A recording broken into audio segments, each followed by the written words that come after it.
Imagine this. You're watching a surveillance video.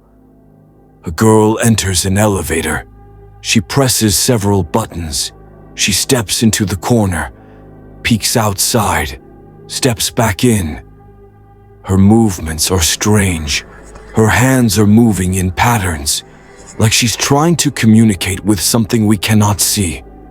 She looks scared, confused, maybe even possessed.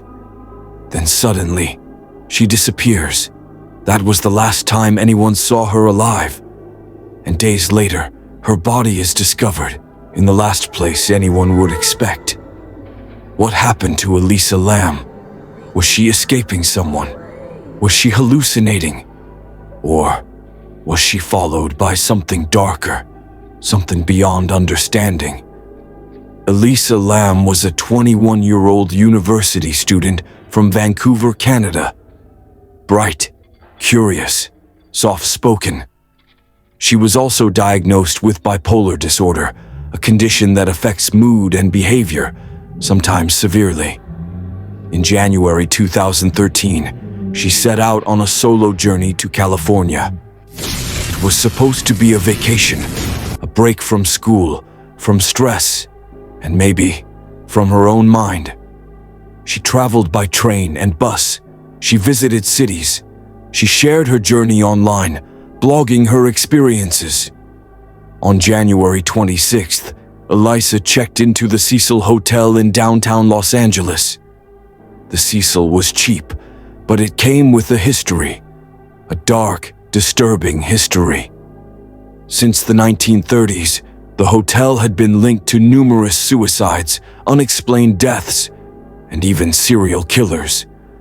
Some called it cursed, some called it evil. Elisa didn't know that.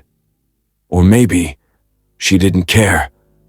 She was placed in a shared room at first, but after her roommates complained about her behavior, she was moved to a private room.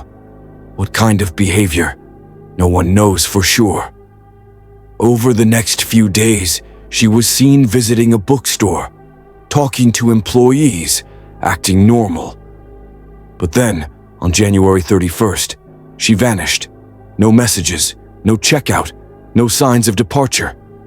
Her parents, worried, contacted the police. A search began. Flyers were posted. Security footage was reviewed. And then one video emerged that changed everything. It was recorded on February 1st inside one of the hotel's elevators. The footage is grainy, silent, but haunting. Elisa steps into the elevator. She presses multiple buttons. The elevator door doesn't close. She hides in the corner, steps out, looks both ways. She comes back in, moves her hands in odd gestures, as if talking to someone invisible. She steps out again and disappears from the frame. She was never seen again. The video quickly went viral. Millions of people watched and speculated. Some said she was on drugs, others believed she was mentally unstable, and some were convinced she was being hunted. But who and how? 2 weeks passed. Then guests at the hotel began to complain. Low water pressure, strange color, a foul taste. Maintenance workers were sent to the rooftop, where the hotel's water tanks were located. And inside one of those tanks, they found her. Elisa Lam's body, floating, naked, lifeless. How did she climb in? Alone? How did no one see her? And why? Was there a full minute missing from the elevator footage? Many began to dig deeper. Some pointed to the hotel's haunted history. They mentioned ghosts, demonic energy, or even supernatural possession. Others noticed the timing of her death matched certain urban legends. Conspiracy theorists claimed Elisa was part of a secret experiment.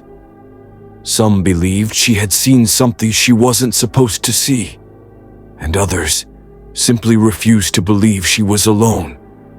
People analyzed her blog posts, her final messages, Some said she wrote like she was being watched.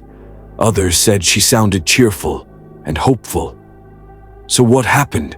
Was it a tragic mental episode? A murder covered up by someone inside the hotel? A paranormal encounter that can't be explained?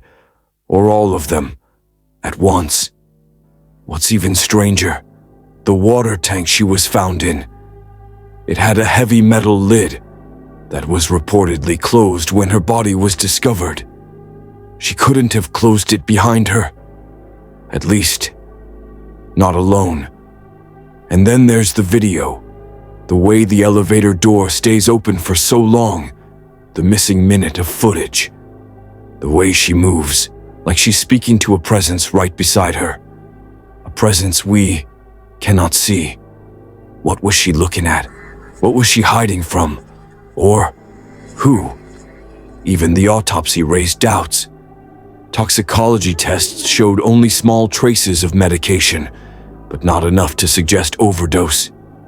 Her body showed no signs of long-term exposure to the elements, despite being in the tank for over 2 weeks. Her death certificate said accidental, but her story says something else, something much darker. If this story disturbs you, like it disturbs us, take a second. Support our channel with a like and subscribe for more cases like this.